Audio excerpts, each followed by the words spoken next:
Because I've noticed that I'm a big proponent of TikTok and its uses and how it works. In terms of me creating TikTok content, I'm actually quite bad at it. In terms of the pacing, in terms of how you need to deliver it, sometimes some of the memes and things like that, like I personally struggle. That's why we have a good team behind us. Whereas in a YouTube or podcast setting, I thrive, and I think that is sometimes a matter of age. Sometimes I'm 28, so I'm either the oldest Gen Z or the youngest millennial. So I'm right in that center point, depending on what blog you read. So, but I grew up with YouTubers, so that is how I often visualize and say my thoughts and verbalize them.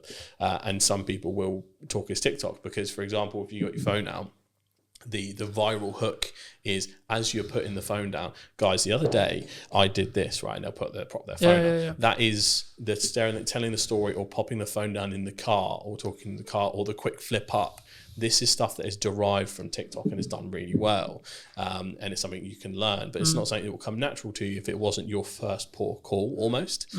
So you do have to adapt to where you're at. Once you test, once you get used to it, because you've got the barriers of editing, you'll hear yourself, you'll see yourself.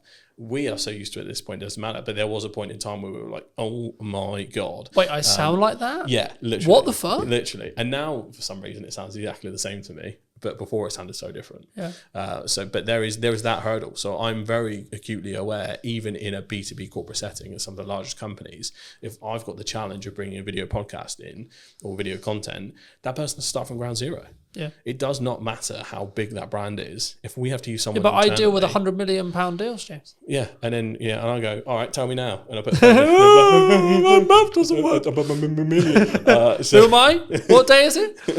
Who are you? So it's hard, but you have to practice. Yeah, this is what a lot of brands do have some hubris around it. Like I'm a big brand, we can do whatever. Yeah, it depends on your presenter. Unless you're going to bring in a professional presenter and pay.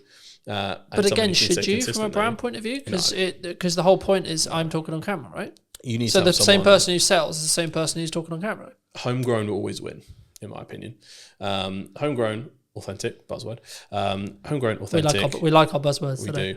Homegrown, authentic, and just I think not tied to perfection is probably the best piece of advice I can give when it comes to corporate content. Yeah, like something completely unedited, probably similar to how this podcast is going to be, flows nicely. You can tell it's genuine.